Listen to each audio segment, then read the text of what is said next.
سلام، امروز اومدیم با ریسورس و شیدر خفن یه خونه بسازیم و نشون بدیم که ما ایرانه کم نمیاریم. بریم.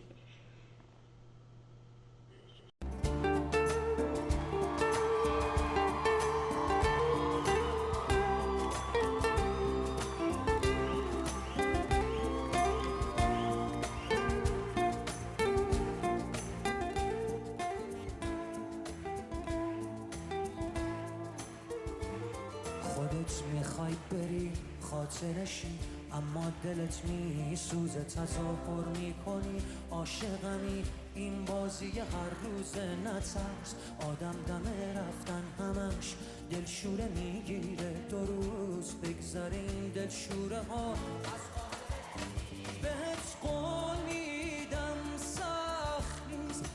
کانال رو ساب کن، نظر تو برای این خونه تو کامنت